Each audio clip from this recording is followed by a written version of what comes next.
Number 1. 2,400 tons of gold beneath Uzbekistan. When asked about the location of Uzbekistan, many Westerners hesitate. Some guess it lies near Afghanistan. Others assume it is part of Afghanistan or Pakistan, regions often associated with conflict, deserts, and instability. In the minds of many, Uzbekistan is imagined as a place where life still depends on donkeys, horse-drawn carts, and isolated rural communities. The reality is very different. Modern Uzbekistan is relatively safe and changing quickly, with cars, high-speed trains, and expanding cities standing beside ancient landmarks. Covering more than 170,000 square miles, roughly the size of California, Uzbekistan is home to around 36 million people, making it the most populous country in Central Asia. At first glance, it may appear quiet or distant. Beneath that surface, however, is a country shaped by cotton, gold, and centuries of history. Below its dry landscape lies the Muruntau mine, one of the largest gold mines on Earth, with reserves estimated at over 2,400 tons. Cotton, often called white gold, has also played a central role in the economy for decades. Together, these resources helped define Uzbekistan's importance along the Silk Road. That past is still visible today. Cities like Samarkand, Bukhara, and Khiva remain filled with blue domes and sunlit squares, reminders of a region that connected east and west for more than 2,000 years. Where caravans once carried silk and spices, travelers now arrive with cameras. Geographically, Uzbekistan is unusual. It is one of only 2 countries in the world that is landlocked and surrounded entirely by other landlocked nations. To reach the ocean, travelers must cross at least 2 borders. Because of this, the country has long depended on its own resources. Summers are hot and dry, winters sharply cold, yet fertile valleys and cotton-growing regions thrive, supported by more than 265 sunny days each year. Soviet influence remains visible. Russian is still widely spoken, and many workers migrate seasonally to Russia. At the same time, Uzbekistan is transforming. Glass office towers rise beside traditional Islamic schools. Wi-Fi now reaches tea houses that once relied on candlelight. Younger generations move easily between Uzbek, Russian, and English. So when Uzbekistan is described as dangerous or backward, a simple question remains. How dangerous can a place be when so many visitors are drawn in by its beauty? Number 2. Things to absolutely avoid in Uzbekistan. Upon arriving in Uzbekistan, many tourists are quickly charmed by the hospitality and timeless beauty of cities once central to the Silk Road. That calm atmosphere, however, can create a misleading sense of ease. Beneath the surface is a society shaped by strict laws and powerful unwritten rules. Even locals move carefully. Centuries-old Islamic traditions coexist with a modern political system, forming a quiet discipline that affects daily life, from how people greet one another to what travelers bring across the border. One of the biggest surprises for Western visitors is how rigid the legal system remains on social matters. Homosexual relations between men are illegal and can lead to prison sentences of up to 3 years. In everyday life, LGBTQ+ topics are rarely spoken about openly. This silence is not only cultural but legal, pushing those affected to live discreetly and constantly avoid unwanted attention from authorities. Social etiquette also carries deep meaning. In public spaces, men usually do not shake hands with women.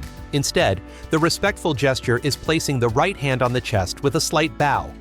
Ignoring this custom is more than a simple mistake. It can be seen as disrespectful or even arrogant, clashing with the strong emphasis on modesty and humility in local culture. Strict control extends to gambling and drugs. All forms of gambling, including online betting, are banned. Drug laws are among the toughest in the region, and airport inspections are often detailed. Travelers have encountered serious problems for carrying common cold medicine containing codeine, which is prohibited. Even storing pornographic material on personal devices can result in questioning or confiscation. At the same time, Uzbekistan presents clear contradictions. Alcohol, discouraged by religion, is still common at weddings. In business, selling goods below market value can be treated as economic sabotage, a measure meant to limit corruption and informal trade. Learning these rules is not only about staying safe, it also reveals how Uzbekistan balances tradition, control, and modernization. Number 3. The multi-ethnic beauty of Uzbekistani women. Upon arriving in Uzbekistan, one of the first things that catches a visitor's attention is the appearance of the women. Their beauty is shaped by centuries of interaction along the Silk Road. There, you can recognize the warmth of Persia, the strong lines of Mongolia, and the graceful elegance of Slavs. From their tanned skin and deep almond eyes to their light-colored hair reminiscent of Eastern Europe, Uzbek women exude a discreet yet captivating confidence. Modern faces like singer Alina Karimova reflect a new generation that knows how to harmonize modern life with traditional norms. Although the majority of the population is Muslim, Uzbek women live within a secular legal system. On the streets of Tashkent, religion and fashion coexist quite naturally through jeans, dresses, and colorful outfits. A common misconception is that men here are allowed to practice polygamy. In reality, polygamy is forbidden and can lead to criminal prosecution. However, in some rural areas, a social paradox exists where a second wife, kept secret, is sometimes more readily accepted than a divorced or single woman. Another distinctive image is the smile with gleaming gold teeth. For generations, gold teeth were considered a symbol of status and wealth. While this practice is no longer common among young people today, many older women still keep them as a form of jewelry with spiritual value. Their beauty is also linked to refined traditional dances, such as Khorezm or Bukhara. These dances emphasize the graceful movements of the hands and feet to tell stories of love and family. It's important to clarify that not all Uzbek women perform belly dancing. Beyond their appearance and artistic talents, Uzbek women are increasingly asserting their roles in education and leadership. With a high percentage of parliamentary representation among post-Soviet nations, they demonstrated quiet perseverance in balancing faith, societal expectations, and the pace of modern life. What many remember them for is not only their grace, but also their calm and steadfast demeanor in the face of. Number 4. Bread in the life of Uzbekistan.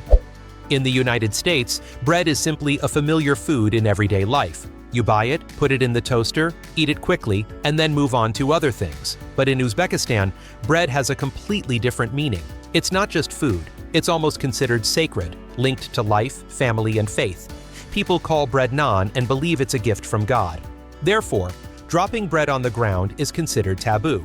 If it happens, people usually pick it up, kiss it gently, and place it in a higher position as a way of showing respect. Naan bread is usually round, symbolizing the sun, the source of energy that sustains people. Before baking, the surface of the bread is imprinted with patterns using a traditional seal, and each region has its own unique design. The baking process is also fraught with risks.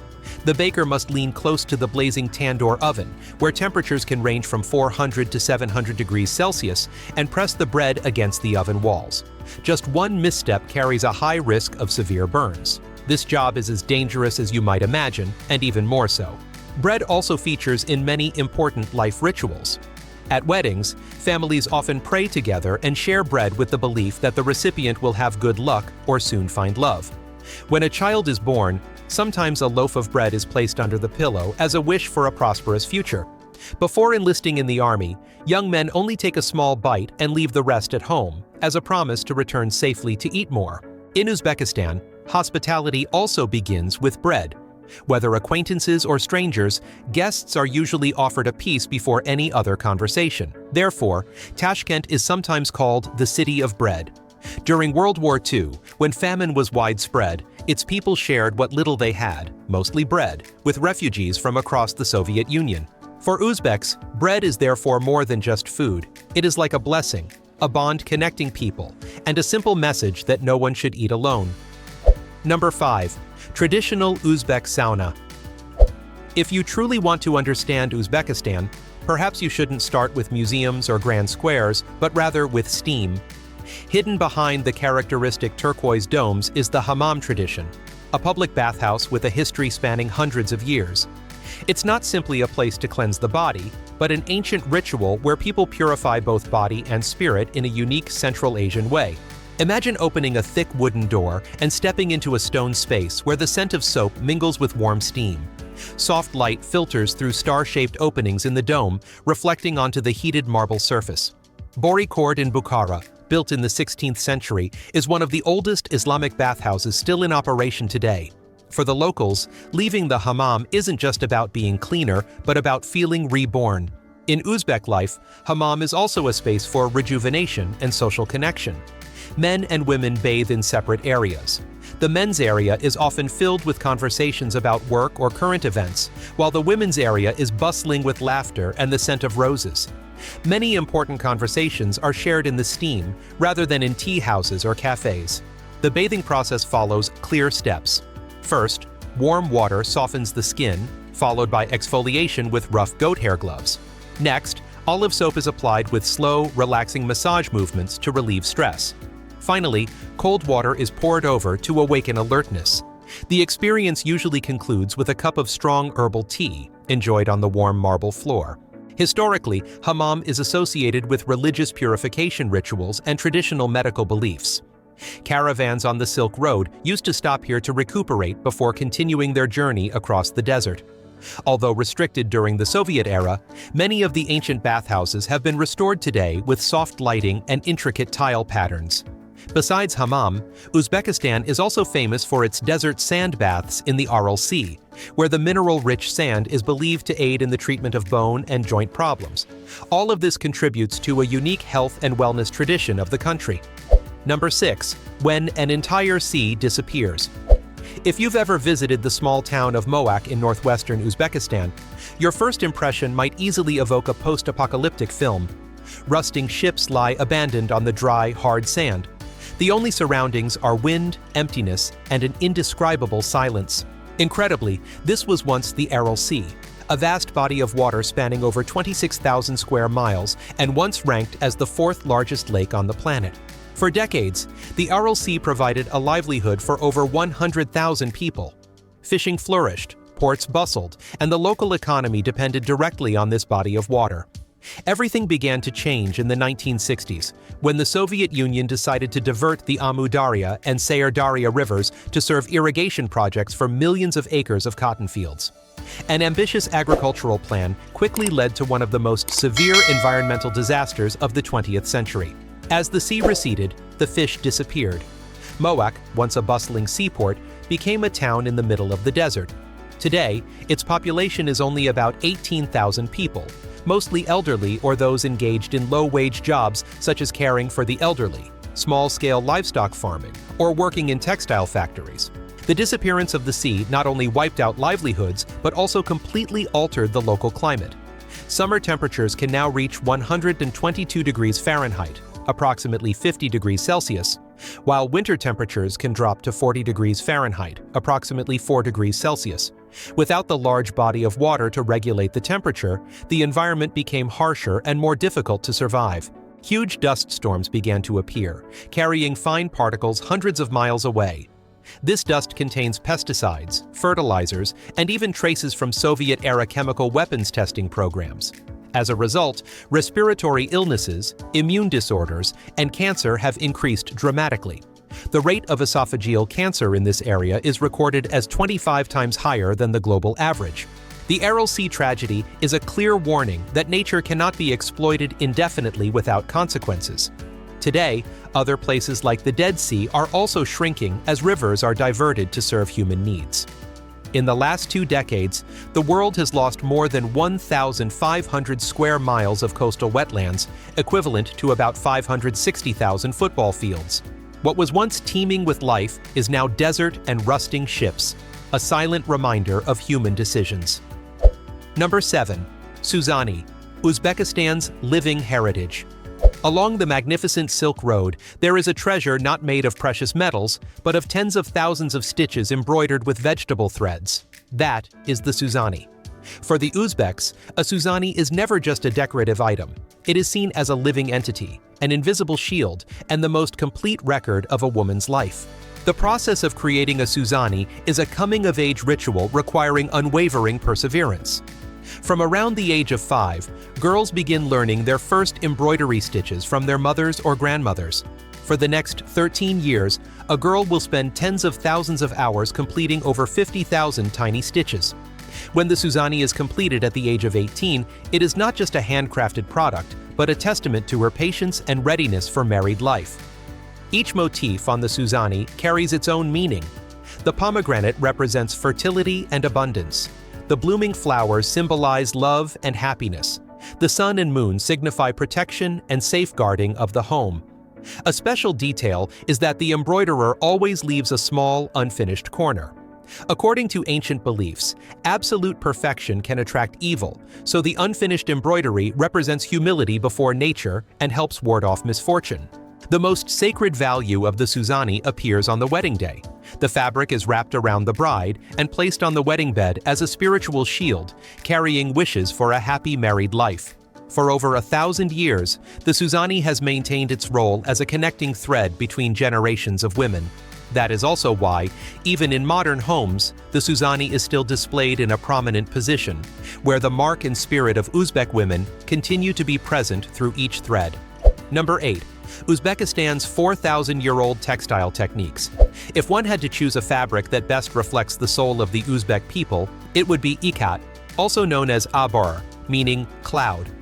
The name comes from its distinctive hazy patterns, resembling clouds dissolving in the desert sky, or cloud shadows spreading across the water of oases. It is this ethereal beauty that has kept Uzbek silk so captivating for nearly 4,000 years.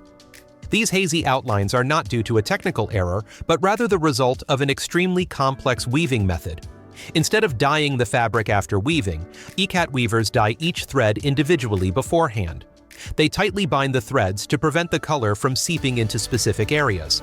When thousands of threads are stretched across the loom, the natural slight variations in color create a blurring effect, making the fabric appear to move and change under the light. Behind this technique lies a unique historical story. In the past, strict religious regulations forbade the depiction of living creatures in detail. The artisans found a solution using ikat. The subtle patterns made it impossible to identify which animal or flower it depicted. In this way, they both adhered to the rules and preserved their own visual language through abstract art. The colors on ikat also served as social identifiers. Vibrant hues were often associated with the fertile Fergana Valley, while muted tones were common in the Bukhara region, renowned for its scholarship and religion. Each color held its own meaning. Red symbolized life, blue the protection of the sky, and green represented hope and fertility. The more layers of color a cloth had, the greater the wealth and status of the family. For thousands of years, the technique of weaving ikat has survived as a testament to the ingenuity and creative aspirations of people along the Silk Road. Number 9. UNESCO-Recognized Community Model. If one had to point to a factor that has helped Uzbek society maintain its cohesion for thousands of years, it would be mahalla. It's not simply a residential area, but an extended family where hundreds of households share daily life. In mahalla, a person's joy or sorrow is rarely a private matter. Every personal event quickly becomes a shared concern of the entire neighborhood. The center of this community's life is the mosque and the Choykana tea house, where the men of the neighborhood frequently meet to discuss common issues. Leading mahalla are the Aksakal elders, highly respected individuals who use their life experience and wisdom to resolve conflicts through agreement and consensus, rather than resorting to rigid legal systems. The true soul of mahalla lies in the kashar tradition, a spirit of voluntary mutual assistance without expecting anything in return. When a family needs to organize a wedding or repair their house, the entire neighborhood participates. Women typically take on cooking and sewing, while men handle heavy work such as construction or transportation. Kashar also appear at funerals or when a community member falls ill. People take turns caring for and attending to them, sometimes for days at a time. Thanks to this, in Uzbekistan, the elderly are rarely abandoned and live under the care of the community, rather than relying on nursing homes. Mahalla also functions as an effective social security system, far exceeding purely administrative models.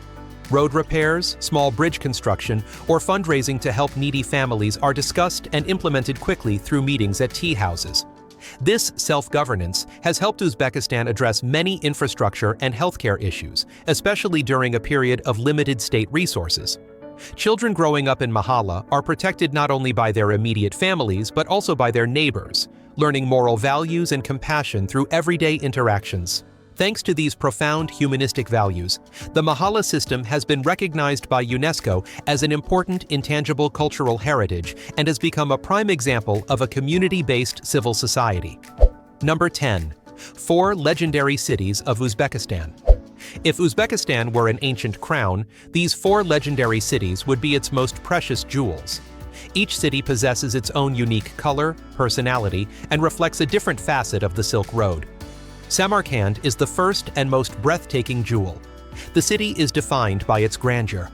At the heart of Samarkand is Registan Square, where the three massive madrasas stand tall as a declaration of power.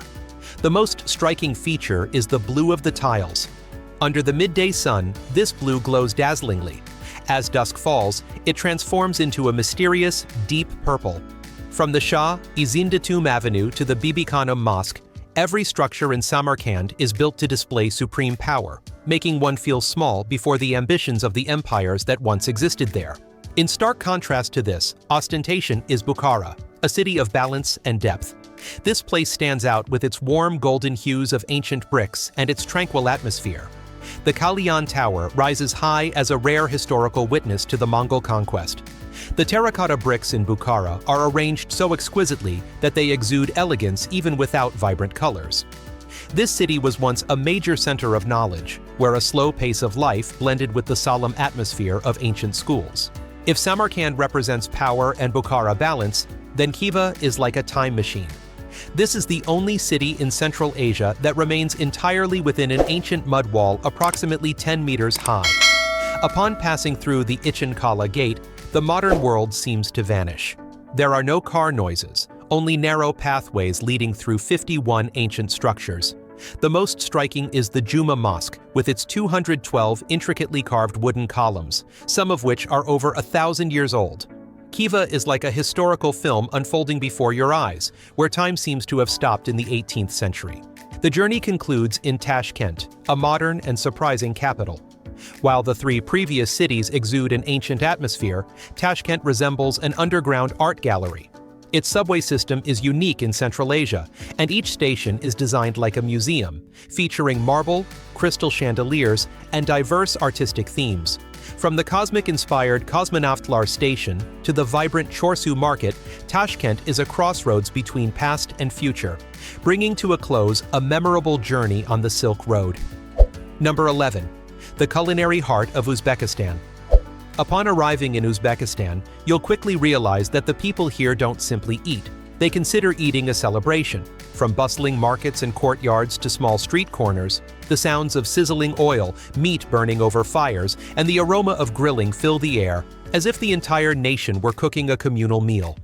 And at the heart of this culinary world is a dish revered as a national symbol, plav. Imagine a giant cast-iron pan, sometimes weighing several tons, placed over a large fire. Inside are golden-dyed rice, tender lamb, shredded carrots, peas, and a fragrant blend of spices. During weddings and festivals, Uzbek men often gather early to cook enough plav for the entire village. Each region, even each family, maintains its own unique recipe. Some add raisins, chickpeas, garlic, or quail eggs. It's estimated that there are over 60 different variations. Legend also tells that Alexander the Great's soldiers ate plav, and this energy-rich dish helped them recover after long battles. Today, plav can be found everywhere, from roadside eateries to upscale restaurants in Tashkent, where a generous portion is still much cheaper than a cup of coffee in America. But for Uzbeks, plav is more than just food. It's a ritual. Men cook plav for important events like births, weddings, or funerals, often before dawn, and share it immediately after morning prayers. Uzbek cuisine doesn't stop at rice and lamb either. People call their homeland the land of melons, with over 150 different varieties. Farmers believe that the first bite of a ripe melon brings good luck for the whole year. Few know that this land is also connected to the story of ancient wild apple varieties, the ancestors of many modern apples. For a more intense experience, there's kumse, fermented mare's milk, slightly sour, slightly bubbly, and with a hint of alcohol. Locals believe it's good for digestion and helps restore the body, while for many tourists, just one sip is enough to leave a lasting impression. For something more substantial, there's sherpa, a rich meat soup with lamb, carrots, onions, and chunks of fat still attached to the bone. A dish meant to be savored slowly, not swallowed quickly. The most daring is the milk-stuffed beef lung, cleaned, stuffed with milk, rice, and spices, then simmered over low heat. It's tender, fatty, and unusual enough to make you pause for a few seconds to figure out what you just ate. Number 12. Beautiful festivals. The most important festival in Uzbekistan is Navruz, the Persian-originated spring festival, celebrated annually on March 21st. It marks the beginning of spring, the rebirth of nature, and the start of a new cycle of hope. However, Navruz is more than just a holiday. In Uzbekistan, it's like a restart button for society as a whole, combining festive atmosphere with profound spiritual depth. On this day, the streets are filled with flowers and decorative flags. The centerpiece of the festival is sumalak, a sweet wheat pudding cooked continuously for nearly 24 hours. The sumalak pot must be constantly stirred, usually by women, and is accompanied by ancient songs about fertility and good fortune. People visit relatives, actively seeking reconciliation and putting aside past conflicts. In some places, doves are released into the sky as a symbol of peace. Many believe that how they celebrate Navruz will determine their luck for the entire year, so everyone tries to maintain a cheerful spirit, eating, dancing, and staying up late. While Navruz has a sacred connotation, other festivals showcase everyday life. In the Fergana Valley in May, farmers gather for the Melon Festival. Markets are filled with watermelons of all shapes and colors. Judges cut open the melons on the spot to find the sweetest ones. The winner not only gains prestige, but is sometimes even chosen to present the melon to the president. In Bukhara, the Silk and Spice Festival transforms the old town into an open-air performance space. Women wearing atlases sit by wooden looms. The scent of saffron, dill, and coriander permeates the air. Dancers move to the rhythm of dwara drums. The calls of vendors blend with the music, and visitors are invited to participate, even watching the traditional silk spinning process. In the mountainous region of Boysun, the Boysun Bahori Festival is steeped in folklore and has been recognized by UNESCO. Shepherds play flutes made from bones. Children wear homemade masks, and locals reenact legends about nature and heroes. And if you want a completely different experience, the Tashkent Beer Festival each summer attracts thousands of young people with live rock music, craft beer, and street food competitions. Standing under the lights and amidst the dancing crowd, it's hard to stand still even if you don't know the dance steps. Number 13. The most mysterious places in Uzbekistan. The journey can begin at the Mokh shipwreck, a surreal landscape that was once a bustling port on the Aral Sea. Today, it lies amidst a barren desert after the water has completely receded. Rusting ships lie motionless on the cracked sand, like remnants of a vanished world. Locals say that when the wind blows strongly, the sounds echoing around the wrecks give many the feeling that the sound of waves is still trapped somewhere in the air.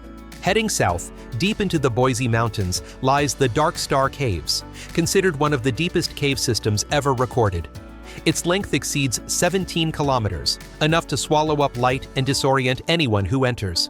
For many explorers, the Dark Star is like a space detached from the outside world, where the concept of time becomes blurred and the sense of direction quickly vanishes into darkness. In the Navoy region, the ancient Dagaran Mosque stands silently amidst the dusty and tranquil landscape. This structure was built between the 8th and 12th centuries. Its massive stone columns and heavy forms evoke images of pre-Islamic temples, reminding many that Central Asia was once a crossroads of many faiths, and not all layers of history remain fully documented. Continuing on to Samarkand, its splendor is often accompanied by unanswered questions. The Ulugh Beg Observatory, built over 600 years ago, once allowed astronomers to map the sky with astonishing accuracy, even before telescopes existed. As night falls, the remaining curves of the ruins reflect the moonlight, giving the impression that the memory of the constellations is still etched into the stone. Nearby lies the Shahi Zinda Cemetery, often called the City of the Living King.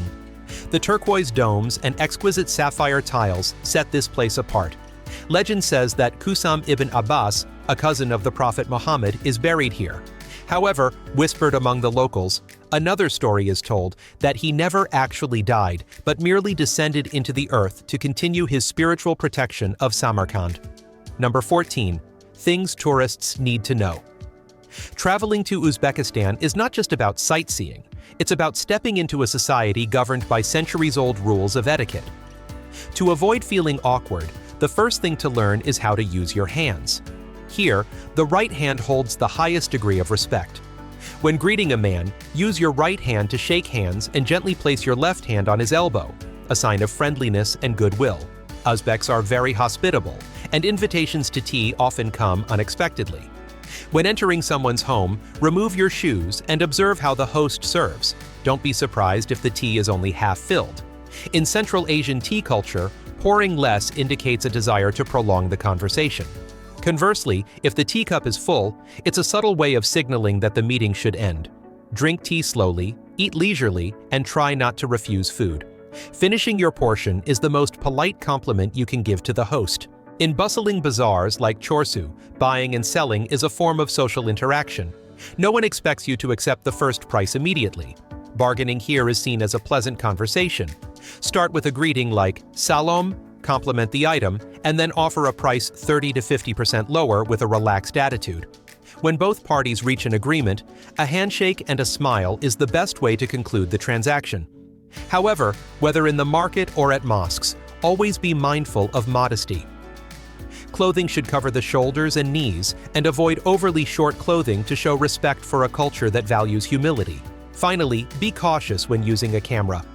Uzbekistan is beautiful everywhere, from the mosaic walls to the gentle faces of the elderly, but do not take photos without permission, especially of women and those praying. A simple question like, "Rasam olishim mumkin?" Are you happy to see the photo? This will help you gain approval instead of wary glances. By understanding and adhering to these rules of etiquette, you will not only be a polite traveler, but also more easily access the most authentic experiences of the Silk Road region. Number 15. Cost of living. If you've ever imagined living amidst opulent, royal-like architecture on a budget fit for a typical tourist, Uzbekistan might be the surprising answer. This Central Asian nation is renowned not only for its rich history and hospitality, but also for its incredibly low cost of living, leaving many wondering, why is life so affordable? According to HelloSafe's 2025 Global Cost of Living ranking, Uzbekistan is among the top 5 countries with the lowest travel costs in the world. The average daily expenditure for tourists is only about 12 to 15 US dollars. This is sometimes even less than the price of a fast food meal in New York or London. Remarkably, this low cost isn't limited to street food. It extends across most daily necessities. Even in Tashkent, the capital and most developed city in Central Asia, life remains quite comfortable with a cost that's only a fraction of what it is in the West. A fully furnished one-bedroom apartment in the city center typically rents for between $250 and $400 USD per month. In smaller cities like Samarkand or Bukhara, the price can be under $150.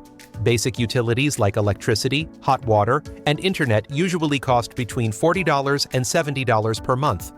That's the total cost for things that in many other places, internet alone would cost more than that. Transportation costs are also very reasonable. A Tashkent metro ticket is only about 12 cents. Most taxi rides within the city rarely exceed $23. Eating out is even more affordable. A full local meal of plav, kebab, and fresh flatbread can cost around $13 at a traditional tea house. Even if you choose a Western-style restaurant, a set dinner with drinks is only about $85. Street food like samsa or shashlik often costs under $1. Of course, the downside to the low prices is that local incomes remain modest, with an average salary of around $300 to $350 per month. What's cheap for tourists can still be a significant expense for locals. However, this difference is what attracts many remote workers and retirees to stay. With around $810 a month, you can comfortably cover rent, food, and entertainment. And true to their reputation, Uzbeks are so hospitable that the most expensive thing is sometimes having to decline too many tea invitations, because for them, guests shouldn't pay. Uzbekistan is not just a destination, but a journey back in time to touch upon the most brilliant human values. Hopefully, this video has helped you understand more about the soul of this legendary Silk Road land. Don't forget to subscribe and hit the notification bell so you don't miss our next adventures. Thank you for watching, and see you again.